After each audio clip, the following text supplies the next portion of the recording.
listening to the GM Shuffle with Michael Lombardi, presented by DraftKings and VSiN. Here is Femi Abebefe.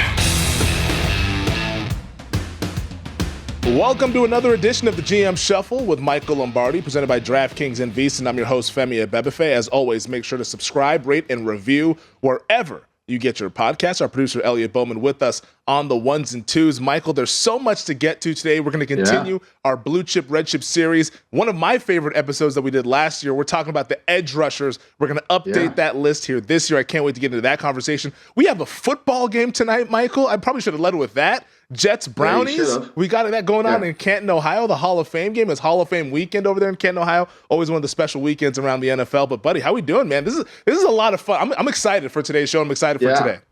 I mean, here we will have football for every week. One week we'll have just college, but from here on out, we will have football until February. Isn't that great? Now, here's what I don't want to have happen. I don't want Will Hill texting me how much he hates preseason. Like, I don't want to hear anybody complaining about preseason. Like, I've had, just enjoy the games, watch them. Like, stop with we've been complaining about no football. Then when we get football, we complain about the preseason. Just enjoy it, savor it, take it in. And watch it, and then keep continuing. I want to know. I want something before we start with the show. I want to know. I was on Pat McAfee this week, and I'm just minding my own business, and Boston Connor comes out and says, Lumbo, I want to ask you a question. Great. I love Boston. Great guy. So he says, they had your boy Danny-O on the show earlier, and he was making his case for your boy to be the MVP, right? And so, like, now they're trying to goat me, right? They're trying to goat me, which I loved it, right? But they're mentioning about how he could be the MVP. Do you honestly believe in your heart of hearts? I know you have a ticket on it, but do you honestly believe this guy can go from where he is now to the MVP of the league? I mean, seriously, do you honestly believe that? His price right now, I think, is 20-1, or even some places 16-1 to win MVP. But to answer your question, as much as I love my guy Justin Fields, absolutely not. Absolutely not. I just wanted to get that out there. Like, I mean, at some point, like, can we just lower the expectations for this poor guy? I mean, like, I don't know what y'all saw in the last 5 games of the season, because I went back on my machine behind me and I watched them again, and I didn't see what everybody's seeing. And maybe I need to go to Pearl Vision Center, because it ain't there, and the numbers, this QBR stuff is just insane. I mean, they're behind like 31-7 or 14 to Detroit, and they're still trying to run the ball because they're scared to throw it. I mean, does anybody understand that they threw the ball? Their average of loss was exactly the same as the Colts, and the Colts threw it 36 times a game, and the Bears averaged 22 passes. I mean, there's a reason for that. That's just not, we want to. There's a reason. But anyway, I don't want to go there. Let's go somewhere else. You start the show. We can go somewhere else. But I mean, I think the point from a betting standpoint, the reason why we see 20-1, 16-1, I mean, that's all liability that's baked in, because there's a bunch of Bears fans who bet on any odds makers will tell you that Bears fans are the number one fan base that bets their team regardless how they feel heading into a season. We saw it once before. They should have given all that MVP Mitch money to Trubisky. The Trubisky money they should have given to St. Jude's. I mean, this is if you're betting this guy to be MVP, just give it to St. Jude's, please. Honestly. And like I said, like, I love the guy. Obviously, we have differing opinions on Justin Fields, but to win MVP, you can't just be like really talented or show flat. Like, you have to win games.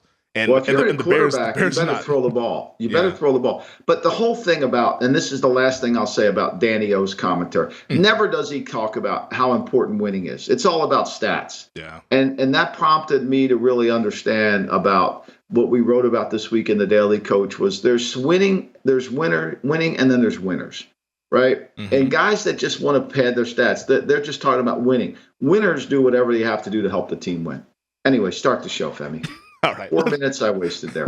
Let's get back on track here. And I know you wanted to start here with what's going on in Baltimore. And this is a storyline that I wasn't really aware of until earlier this morning. But apparently there's something brewing with running back J.K. Dobbins at Ravens camp. He's not practicing. I'm not sure as to why, because he's not on the PUP list, is he? He's not on PUP? Is he on the PUP list? No, he's on the PUP list. Oh, he's on PUP. On the PUP list. Okay, he came in on PUP list. They claim Melvin Gordon leaked it out that he's kind of sitting in, that he doesn't know. And then, and so, of course, but, when you start 9 games in the NFL, and you get 1,325 yards in those 9 games, and you carried it 226 times, and you've yet to perform and stay healthy through the entire time, you deserve a raise. I think there's no question about that. And I want to hear you defend J.K. Dobbins trying to get more money. Like, I get the fact that he averages almost 6 yards a carry. That's great. But everybody that runs the ball in Baltimore, because they're a run team, seems to have a high average per attempt. But, I mean, how can you defend this? I think the biggest issue, before you defend this, is this. I think the NFL players watch the NBA during the offseason, and they watch how the NBA players behave, and they think they can behave that way. Well, the biggest difference, and I'm going to share the secret of all secrets, is the 32 gentlemen that own NFL teams are way different than the guys that own the NBA teams. And the commissioner of the NFL is way different than the commissioner of the NBA. And the rosters are way different. And so, as the great Uncle Jim Irsay said, life goes on in the NFL without everyone. And also, I guess you can sit in. Like J.K. Dobbins, he's not being fined since he's at training camp. He's on the PUP list. But we've seen other guys like the Chris Joneses of the world, the Nick Bosa's of the world, they're accruing $50,000 fines. Zach Martin's in that category as well, getting all those fines where it's like, I mean, you're not going to get that money back. It's not the old CBA where you could kind of waive those fines after everybody goes kumbaya and sharing in the contract. But here's what Melvin Gordon had to say before we talk J.K. Dobbins. He said, quote, "I didn't even know he's sitting out, but J.K. is sitting out. They're not even making a big headline out of it unless you're in Indy, I guess. And they got other players sitting out. I didn't even know J.K. was sitting out until I came here." Melvin Gordon, of course, signing with the Baltimore Ravens. And you mentioned how can we defend J.K. Dobbins? You can't. I mean, this is a guy who's played 23 games in his career, obviously had the devastating knee injury in the 2021 preseason. We all remember that game back against Washington that made him miss all of 2021. But he came back a season ago, played in 8 games, 520 rushing yards, 2 touchdowns. Yeah, like you said, the yards per attempt are really good, but he's not quite the receiving threat that we always talk about with some of these weapons like a Josh Jacobs and like a Dalvin Cook and some of these other guys that we talk about that are multi-dimensional running backs. This doesn't make a whole lot of sense to me, honestly. Like, it doesn't make any sense, and I'm not sure what J.K. Dobbins is hoping for. Maybe he is legitimately hurt, but if Melvin Gordon's out there saying that J.K. is sitting out, I mean, there must be something to that there, the way he put those comments. I mean, it's like Jonathan Taylor. They're getting bad advice from their agent. Like, at some point, part of a negotiation is understanding who you're negotiating against. Mm-hmm. You got to understand the opponent, right? And, look, I don't think Steve Bisciotti's just going to cave into J.K. Dobbins after 2 seasons of playing. Did they go back and ask him to renegotiate his deal after he blew his knee out? Of course they didn't. He signed a 4-year contract. We'll see where he does after the 4th year. Mm-hmm. This is a big year for him. But there's an NBA mentality that, well, I'm going to just, I'm going to just withhold my services. Look, Nick Bosa's got leverage, right? Micah Parsons got leverage. There's certain guys that have leverage. Quarterbacks have leverage. But running backs who play 2 years and haven't played a full season, they don't have any leverage. Like, who's advising you? And Jonathan Taylor has no leverage. I know he's a really good player, but he's not going to get traded for what he's worth. The owner says he's not trading him. So, like, what are we accomplishing here? Like, what is the strategy? There is really no strategy. It's stupidity. You know what this reminds me of? You remember in the NBA season, and it was a story, but it wasn't a massive story because this player isn't like a needle moving player. But remember when Jay Crowder sat out for the Phoenix Suns and they eventually traded him? I forgot who ended up picking him up, or I think it might have been Milwaukee that picked him up or so. But like Jay Crowder was unhappy with his potential role with Phoenix, and they were like, "Oh well, he's going to come off the bench." I think he wanted to start, so he's like, "Well, I'm not coming to training camp." They're like, "All right, buddy." Well, we're just going to continue on. Yeah. And this is kind of what this is. Like, you talk about the NBA side of things. Like, yeah, if you're a super max level player, you can do that and get away with it. But if you're Jay Crowder, or in this case, J.K. Dobbins, and no disrespect to J.K. Dobbins, but like, he's not a needle moving running back. So it's like, all right, buddy, if whenever you want to play, we'll have you. But if you don't, I guess you're not going to play. I think back to when I do presentations, one of the things that gets in the way of building a great culture is ego, right?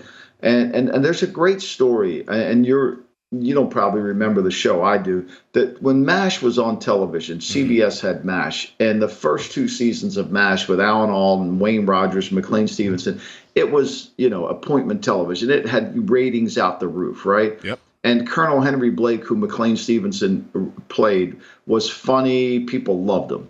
And after 2 years, his contract was up. And so McLean Stevenson felt like, I want a big raise. I want a big raise. I want a big raise. And of course, naturally, he doesn't get the big raise. So he decides, screw you, CBS. I'll go do the McLean Stevenson show over at ABC.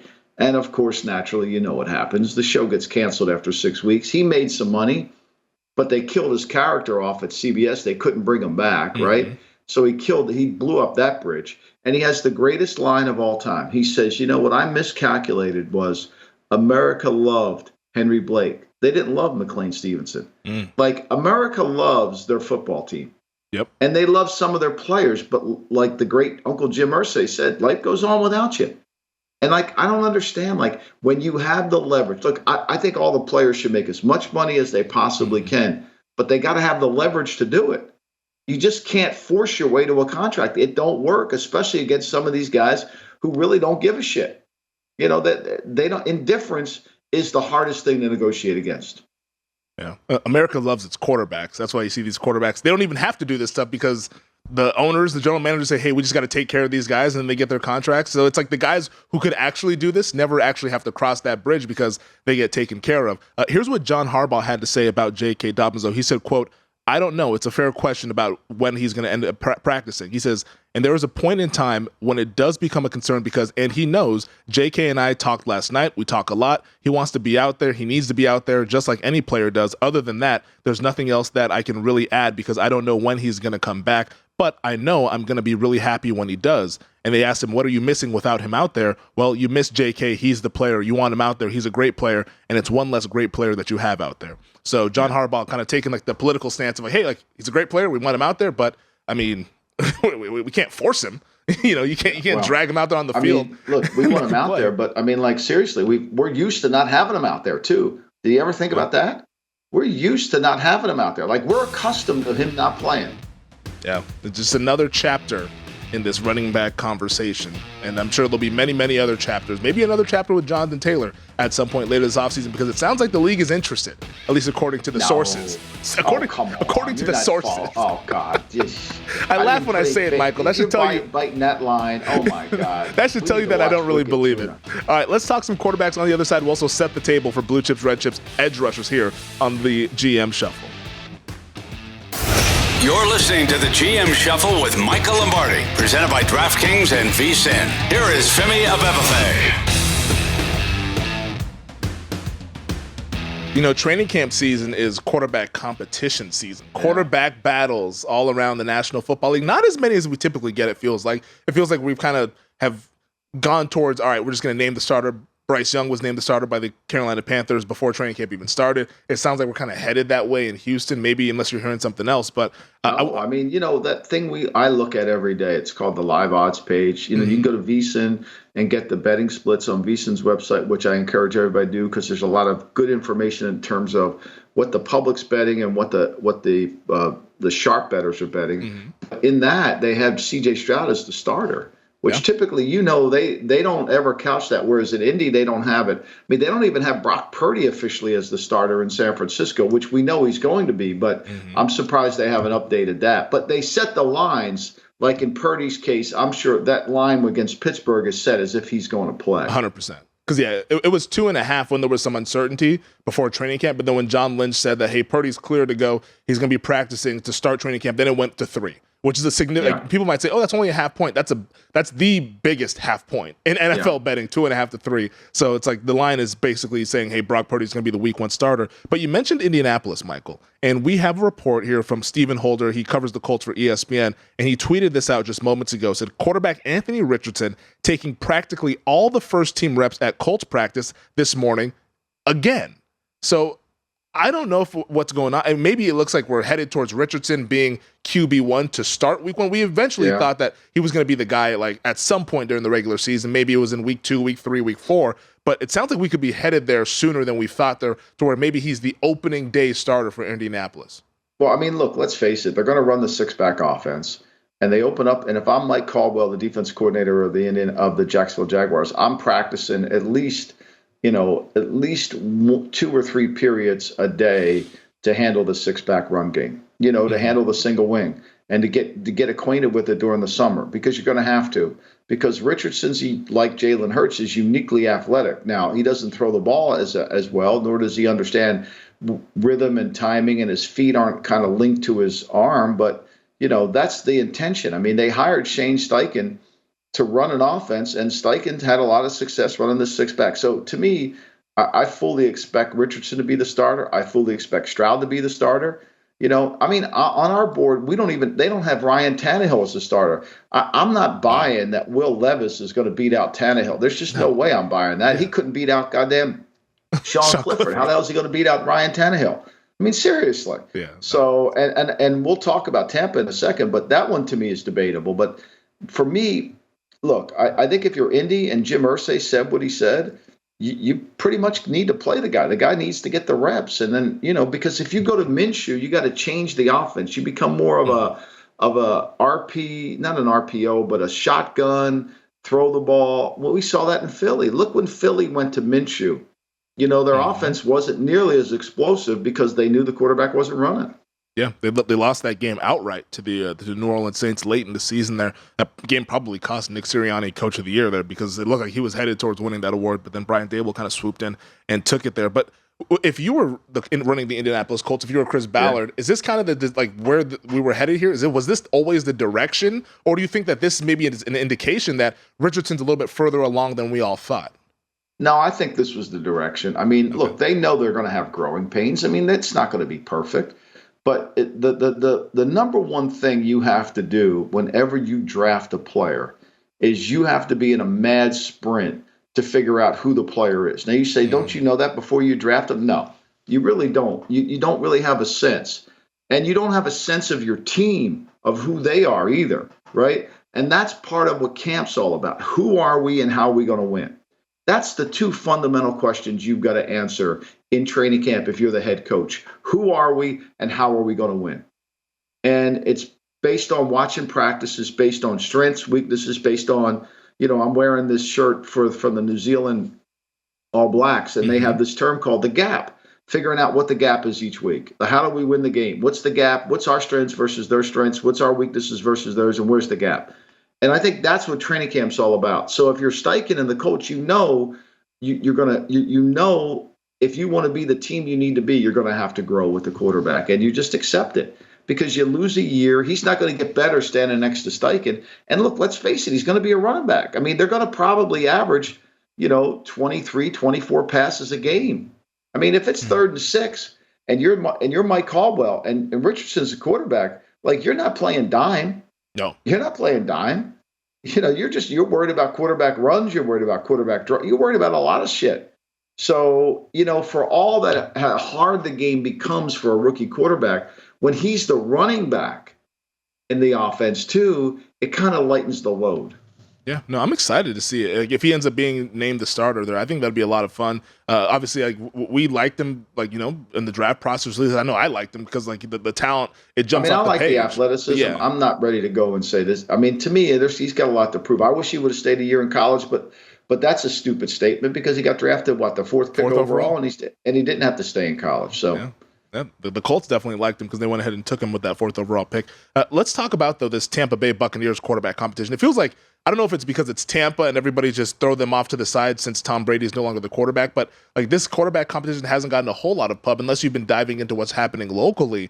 And recently, we heard the offensive coordinator, Dave Canales, who comes over from Seattle, he's the first-time OC there in Tampa, say that Kyle Trask is closing the gap on Baker Mayfield in this quarterback competition. This isn't sources. This isn't reports. This isn't people just guessing. This is the OC saying this about Kyle Trask and how he's been closing the gap here. Is there a scenario to where we maybe see Kyle Trask as the week 1 starter for the Tampa Bay Buccaneers? Or do you think that maybe once we actually get into the preseason games that Baker will actually hold on to this job?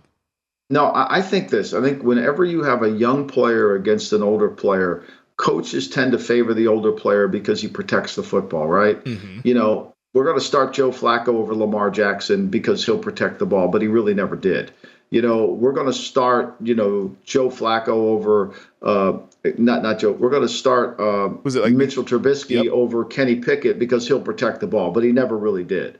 And so that's kind of what's going on. And I think when you watch Baker play over the years, he struggles to see when people keep him in the pocket, when they make him throw from behind the center, when he can't move around, gets a lot of passes batted down, hasn't been making good decisions. I mean, last year he was bad. I mean, he was bad in Carolina, and he was just as bad at the Rams, except for the 2-minute drill against the Raiders. Other than that, and he threw a 9 route, I don't know where you're going with Baker. Like, Baker's problems, just call Matt Rule up. Matt Rule's probably not sitting in Lincoln, Nebraska today if Baker Mayfield could do anything for him in those first 4 games, right? You can't deny that. You can't deny that. And so I think if Trask protects the ball, I think Trask has as good a chance as anybody, because I don't think Baker was worthy of the first overall pick in the draft, and I don't think Baker's going to be able to beat out anybody. I texted my boots on the ground in Tampa, because we have sources all across the country here. Oh, yeah, I know you do. I know you do. I texted my boots on the ground, and I said, hey, is this Trask season? Like, is this actually, is there some fire to this smoke here? And my boots on the ground said that, all right, here's what's going on. I would still favor Baker Mayfield. However, Dave Canales has put an emphasis on limiting turnovers, and throughout camp, Mayfield, at least as of to this point, has been turning the ball over. So Mayfield turns it over. And the number one thing Mayfield said, and I said this back on the pod, I think I was doing it with the great Tate Frazier. When Mayfield came back to the huddle at Oklahoma, if you talk to any of those linemen that were on the team, his number one thing he would say when he came back to the receivers, I didn't see it. I didn't see it. He can't see. He's 5'11", and he doesn't move in the pocket, kind of like Breeze, to open up. So he plays small. He plays small. Kyler Murray plays small. When you line up behind there, and if you push the pocket, he'll play small. So, look, I think Trask wins the job. I don't even know if Trask is any good. Look, we saw Trask last, and I don't think we saw, how many passes did he throw? Yeah, I don't think we've seen him. In the last preseason, he threw nine passes all last year. Yeah, that's no tape whatsoever. No, I'm interested to see him in preseason though. Maybe bet the Buccaneers in the preseason. I think he will. Look, the Bucs have got a lot to prove off. They got to get. Here's the hard part for the Bucs though. You got 2 quarterbacks. You got to figure out who's going to be the starter. You don't have enough offensive linemen to protect both quarterbacks, so it's really kind of hard to judge them. We'll get into this later, but tonight, Zach Moore's going to play quarterback for the Jets. And we know Mekhi Becton's going to play but they're going to be behind backup linemen. Now, the good part is they're going to go against backup defensive linemen too, so that helps. But if you have a quarterback, if you're a general manager and you have 2 quarterbacks you have to evaluate in training camp, you got to have 10 linemen that have experience to play in the game. If you don't, it's hard to judge the quarterback because a play breaks down, this happens, shit starts to fly around, you can't get anything done. All right, let's play a little true or false with some other quarterback competitions that we have going on in training camp. We'll start in Atlanta. True or false, the Falcons should be concerned with Desmond Ridder after some of the Twitter videos that we've seen of some not so accurate passes? Oh, I think that's true. Look, I watched all 4 games of Ridder when he played last year. He was really conservative. His accuracy was really not consistent. He didn't want to throw the ball. He held the ball. His arm wasn't tied to his feet. And, to me, he wasn't as good as Mariota was, and I didn't think Mariota was as good. So I'm on that one. I think that's true. All right, this last one takes us to the Bay Area. True or false, the way that the 49ers have divvied up the quarterback reps in training camp leads us to believe that they are ready to move on from Trey Lance and are just waiting for a suitor. True. You say that's true? I think that's true. I think what they're going to try to do in the summer is to put him in the best spotlight they can. I swear to God, I've never seen a guy in all my life, besides your guy Fields. Trey Lance is on my Twitter. They're always talking about him. Trey Lance is working on his deep ball today. It's against fucking air. He's not. What is he doing? How is he? It's like I can go over to Ocean City High School here and watch him do the same thing. I've never seen a guy dominate a Twitter line more than this guy. This guy's odds to win MVP were 25-1. Didn't make a whole lot of sense. We got some idiot on our network saying that he should 25. That's a good play. He's not going to start. It's not a good play. I don't know. Maybe they'll give the MVP to the backup who never plays. I don't know. Maybe that'll happen. Maybe. I don't know. Most valuable teammate. Yeah, Yeah, there you go. Maybe. We get a nice letter. We get a varsity jacket. We'll all go to Dairy Queen afterwards. I mean, shit. Well, yesterday I tweeted it out in the morning that I was like, I don't think there's anything that I've taken away from training camp other than that I don't know what the hell's going on in San Francisco, because you'll see two different beat writers and they'll tweet out two different stories of what's actually happened at a practice. I've never seen anything like it. It's like literally polar opposites. They wouldn't have signed Sam Darnold if they thought Trey Lance could be the backup. Fact. I think that's the takeaway, and that's what we had in earlier in March when we saw them sign Sam Darnold. All right, let's get to the edge rushers, blue chips, red chips. On the other side, it's the GM Shuffle.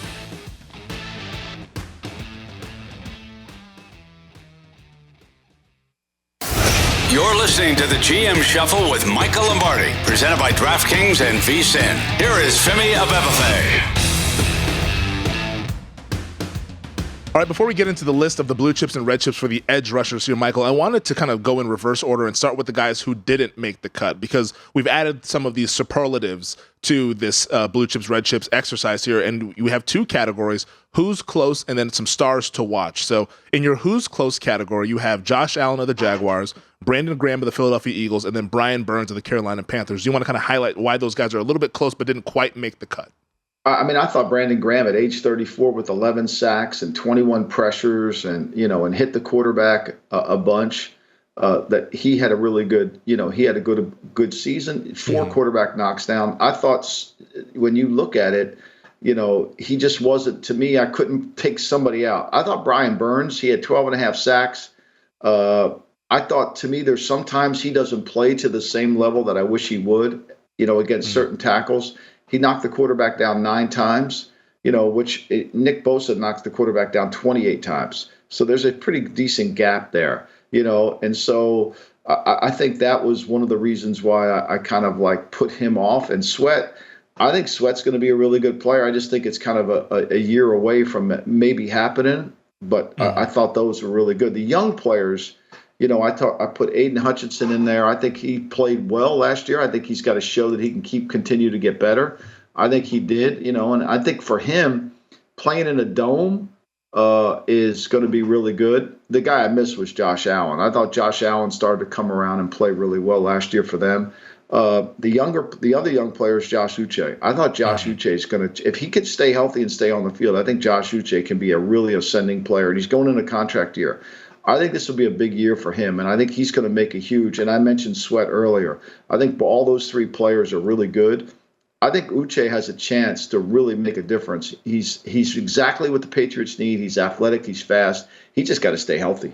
Yeah, no, I think the inclusion of Josh Allen there on who's close, I think, is really interesting, just because Jacksonville is going to need him to really pop this year to help out that defense, because that's one of our concerns with Jacksonville is that do they get the pass rush? Can they get quarterbacks on the ground? If he can take another step, maybe they do answer those questions and actually fulfill the expectations that a lot of folks have for them this season, seeing that they're the favorites. Well, they got to get Walker. They took Walker over Hutchinson. They got to get Walker to play better. There's no question about that, right? Yeah. They got to get Walker to really just get his game to a higher level. They need him to really take off, and if him with Allen, I think that certainly helps them.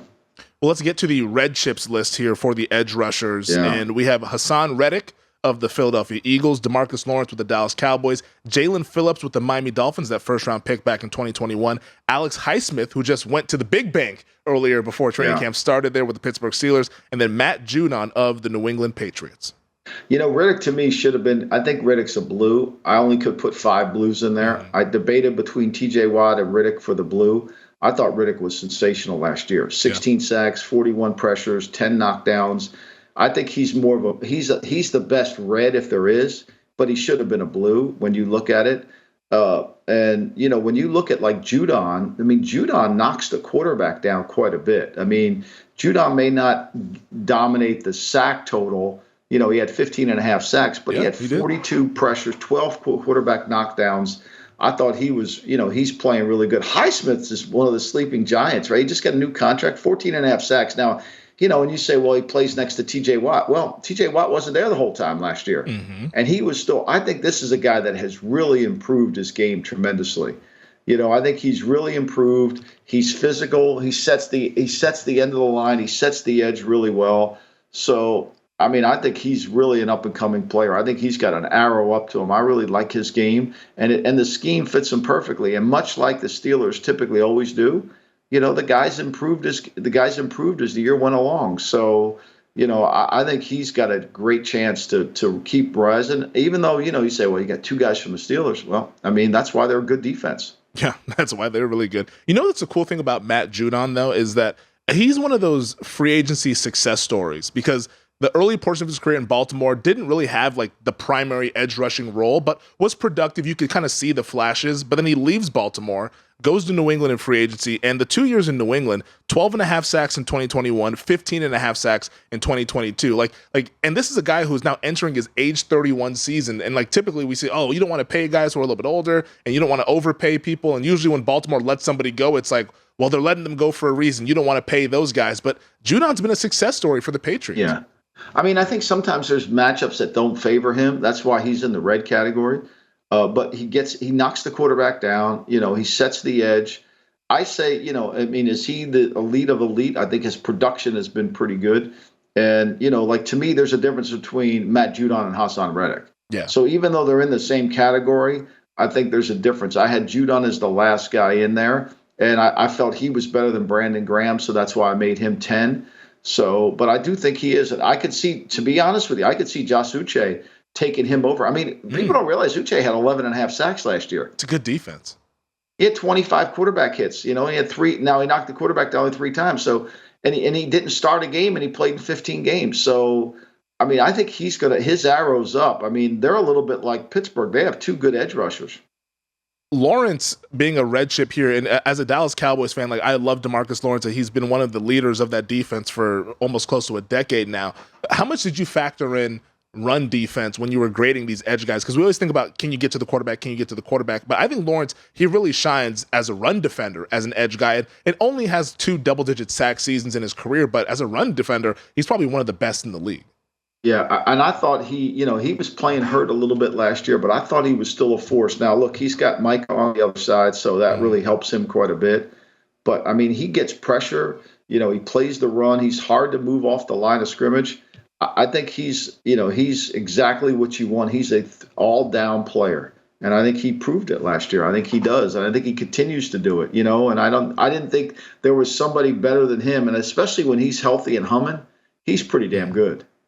Well, let's get to the blue chips. This is the cream of the crop when it comes to getting after the quarterbacks. And one thing that we'll say is that other than one name, 4 of these guys were on this blue chips list last year. There's been a really good kind of steady elite level of play for this position. Nick Bosa is on this list once again, the reigning defensive player of the year. Micah Parsons debuts on the edge rushers. Last year, he was a blue chip linebacker. Obviously, we saw him play more edge rusher this past season. Either one list you want to put him on. Exactly. Yeah, he's a blue chip guy. Then, of course, the 3 guys, Myles Garrett of the Browns, Max Crosby of the Raiders, and TJ Watt of the Steelers were also blue chips a season ago. I want to ask you about Watt, though, and start there, because Watt only played in 10 games last season, dealt with the pec injury, was still really productive when he was out there. You said that you were kind of debating whether you should put him or Reddick on the blue chip list. Why did you settle on Watt despite only playing in 10 games? Because I think Watt is he played hurt all last year. Even when he came back, with that bicep, I thought it was hard. I could have gone back and forth. I think they're both probably 5. I just think TJ Watt is a really good rusher, and he can power. One of the things I think you got to be able to do as an edge rusher is power. You can't just run up the field. You've got to be able to take the guy down the middle and power him back. And Watt's got that ability to do it. Plus, he can come inside, and I think he and Highsmith work really well together. So I think in this category here, it's really like Bosa and Parsons are so talented. Parsons, to me, is just one of the most unique players in the league because he can play off the ball and be the 5th rusher. He can play on the ball and be the 4th rusher. And his versatility of where he lines up, he's a problem for your protection schemes. Because if he's in there and they're 3 down, you count him as the 4th down, but where does he go? He moves from right to left. He kind of moves all over, and he creates a matchup for you. And Dan Quinn does a really good job of moving him around so you can't hone in on his game. I think that's kind of what you see when you watch him play. He's so talented in that area. And a little bit, Watt, even though when you watch the Steelers, they're a 34 concept team, but they're in so much nickel that they're really a 4-3 team now. Mm-hmm. But Watt can move around, but Watt isn't as good as the 5th rusher coming from inside that Parsons is. Like Parsons has that ability to be, and those guards have a problem with him blocking him because he's so goddamn quick. Yeah. So to me, and of course, Myles Garrett's a really hell of a player. And look, let's say this. Crosby is, obviously he gets pressure on the quarterback, but you talk about knocking people down. He had 21 quarterback knockdowns last year. Wow. That's pretty impressive. Most of the guys, like Jalen Phillips, he had 16. That's why he's on the list. So, when you can knock a quarterback down, you don't get credited for the sack. Bosa had 28. Bosa had 28 quarterback knockdowns. Ridiculous. He had 56 pressures. 56 pressures. It's insane. Crosby had 47. Yeah, that's why Bosa won Defensive Player of the Year last year. He had an unreal season, 18 and a half sacks, led the league. I would love to see Crosby, if the Raiders could ever get a lead, because he put up those numbers without really having an offense that was getting big leads and where he could just kind of tee off. If they ever were able to get leads, Crosby is a really disruptive player. I remember watching him play in Week 18 2 years ago. I went to the game when they played the Chargers, that fun overtime game, and he was just giving the Chargers absolute hell on that offensive line. It jumps off the screen when you watch him. And when you watch him in person, it's oh my gosh, who is this guy? He's pretty ridiculous. I think one thing that we should... I think the thing you got to point out on that, and I think you make a great point there, is the conditioning of these players, Bosa, Crosby, Garrett, they have to be able to rush in the fourth quarter when the game is on the line. Yeah. Right? It isn't just how we playing in the first, their endurance. I always say this all the time. When a receiver runs a 9 route, he puts his hand up, he comes to the sideline. The corner's got to stay on the field. These rushers got to play. You can, and one of the things you always wanted to do against a good rusher was, could you tire him out? Could you make him less effective in the fourth quarter? And these guys have NBA type conditioning. They don't get tired. It's really remarkable. They stay their conditioning allows them to really excel in the fourth quarter. Who's the best of the best? Oh, I think Bosa's. Look, I'd say it's Bosa and Parsons. Parsons is a defensive coordinator's dream come true because you can move him around.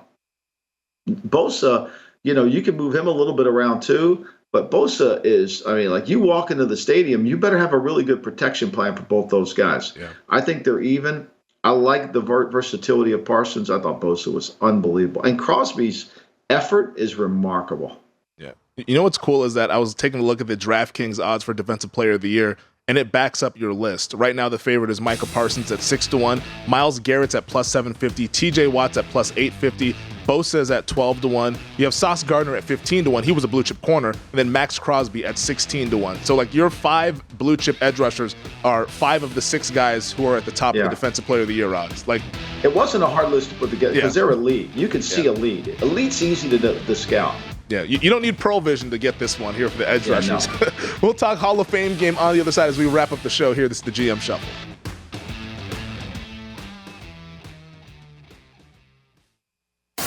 You're listening to the GM Shuffle with Michael Lombardi, presented by DraftKings and VSiN. Here is Femi Abebefe.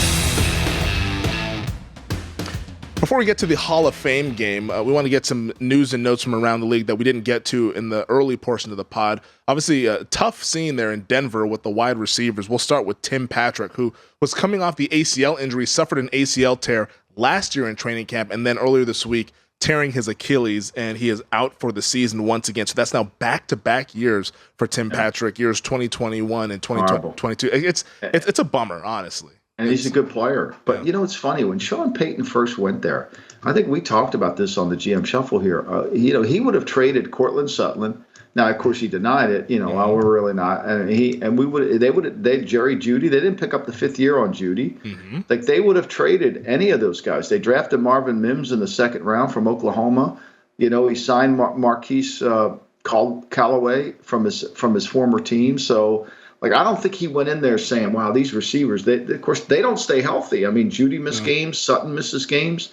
So, and Hamler, and I loved Hamler coming out in the draft. I was a huge Hamler guy. Fast, explosive, 4-down player. But, he just has a hard time. Unfortunately, this is, more of a medical than an injury. But, he just can't stay on the field. It's sad. Yeah, no, hopefully he is doing okay. They said it's a mild heart irritation for KJ Hamler. So they waived him with an NFI designation. Hopefully, obviously, football aside, hopefully he's all good, because anytime you hear heart irritation, it can be scary. But yeah, it's just kind of it's a tough scene for the Denver Broncos. But like you mentioned, they liked Marvin. They traded up in the draft, I believe, to draft Marvin Mims. So clearly they like him a lot. So maybe something like that can step up there and kind of fill the void that is now left behind from Tim Patrick and KJ Hamler not being able to play here this season.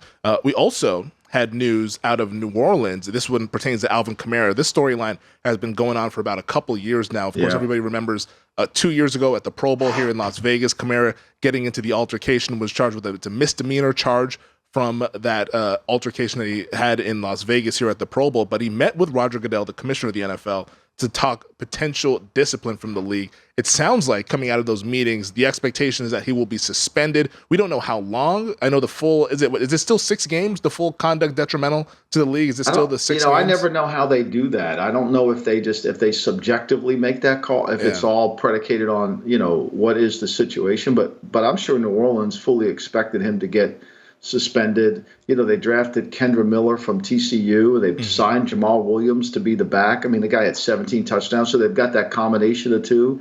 Eno Benjamin, the Arizona State kid who was at the Cardinals and then he went to Houston, he's on the roster. So one of the things is when a player going into the season is going to be with you have a better chance to prepare around it, as opposed to during the week of the game, he gets hurt. Now you got to adjust during the game plan. You got a next week's game plan. I'm sure they'll adjust this program through. It'll be interesting to see what Kendra Miller looks like this summer. I'm anxious. I loved him at TCU. I'll be interested to see what he looks like. Yeah.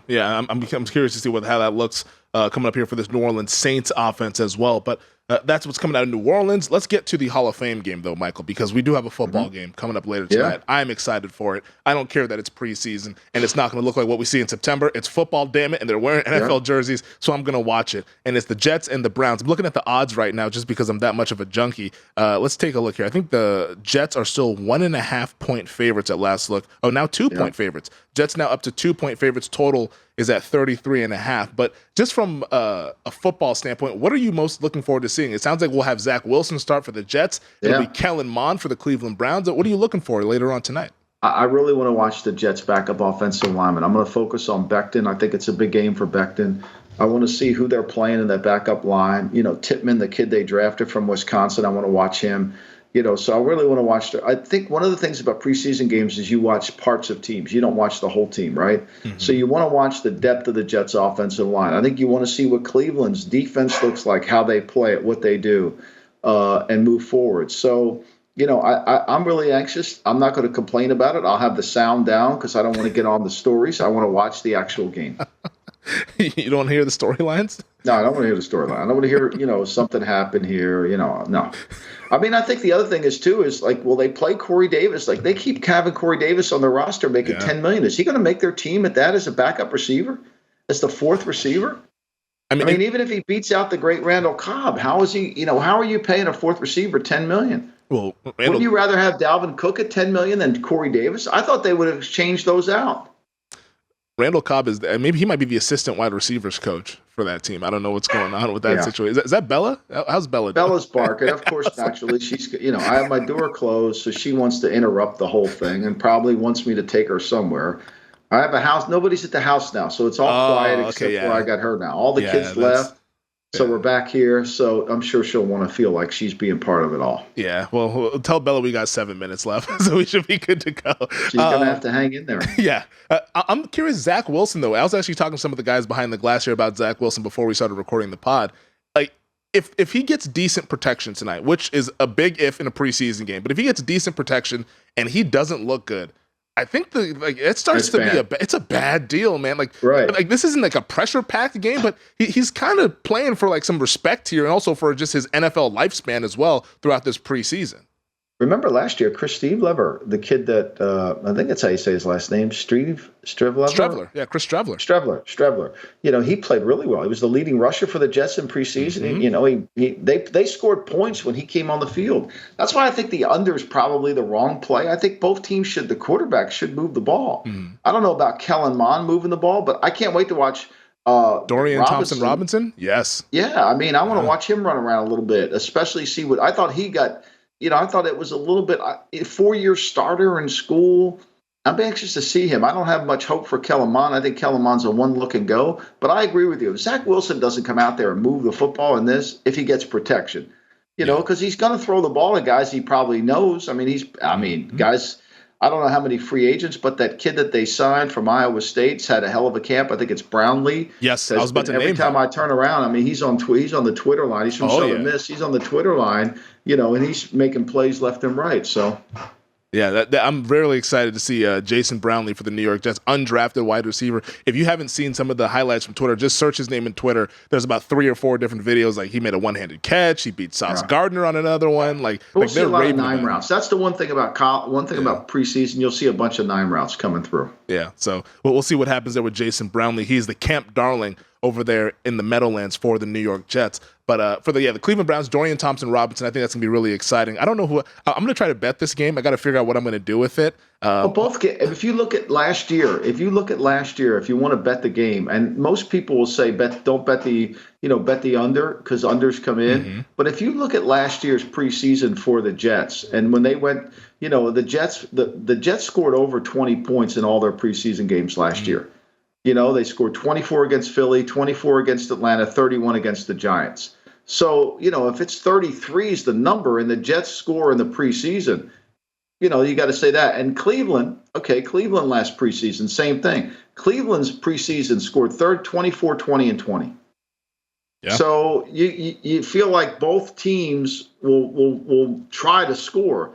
And, and depending on how the game breaks down, last year, Cleveland scored 48 points in the first half in a preseason game, which means they kind of came into it with some rhythm. Now, they only scored they gave up 48 points in the first half last year. So when they played against teams, they kind of really weren't ready.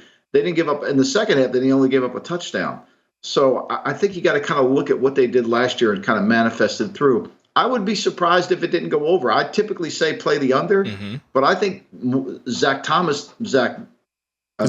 Wilson, he knows that his career is on the line here. He's got to play good. Mm-hmm. And if you can't play good against, Schwartz is going to play Tampa,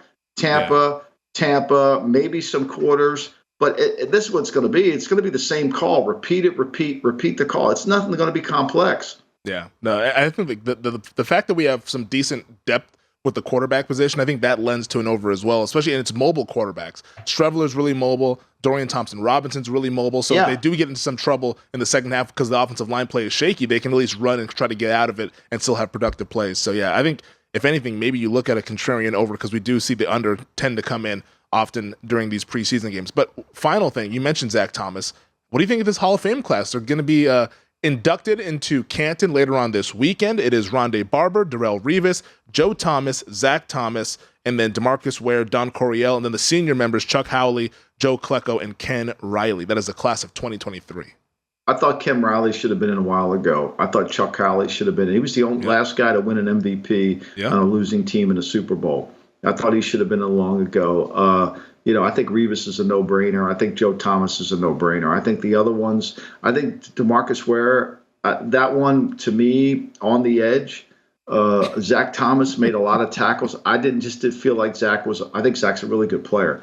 I think part of the issue with the Hall of Fame is what Dion says, and this is what I wrote about in my book, Football Done Right, is you have to have categories. Like Revis is in an elite category.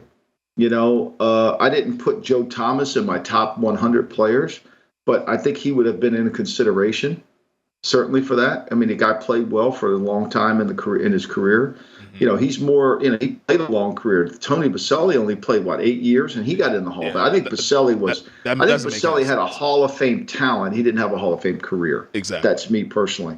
But, they're letting guys in. Coryell, I thought he belonged. I wrote a lot about him in my new book. If you buy my new book, I wrote a lot about how he got in the league, what he did when he was in the league, how he handled San Diego State. But for me, I think Marty Schottenheimer belongs in. Anytime you win 200 games, you belong in the Hall of Fame. Yeah. Right? You win 200 games, you go right in the Hall of Fame. Do not pass go, do not collect. There's only 9 people on the planet that have done it. Yeah. And until we get a criteria for coaches, we're going to constantly go back and forth on this. And I don't think the owners should take away a spot from some of the coaches. The owners, if they're worthy to get in, they should get in. There should be an owner category, right? Mm-hmm. But I think, to me, some of these coaches, I think Shanahan belongs in there. And I wrote about a lot of it in my book. I wrote about, what hurts people from getting in the hall. So Football Done Right will be out September 5th, a shameless plug, but I was going to let you plug it. It's a read. Yeah, that's coming up a month from now. Football Done Right. Once we get to that time, we'll kind of do it. We're not going to give away all the goods from the book there, but I want you at least for a segment people to highlight what people can get from the book, because we've talked about it in the past, but just to let folks know, hey, like this is coming. I wrote up 100 players. I wrote up all the coaches, and I try to tell a story about each player that's different than something you might have read. Because how many times can you say Darrelle Revis has great quickness? How many times can you say that? So I wanted to share something about the player. Today I learned that Tom Brady is accurate. All right, that does it for the podcast. Thank you to DraftKings. Thank you to Vease. And thank you to you, Michael. Thank you to our producer, Elliot Bowman, with us on the one suit. I got to take her out right now, Femi. I got to run. Bella made an appearance as well. Thank you to all of you guys. Subscribe, rate, and review. We'll talk to you on Monday. This is the GM Shuffle.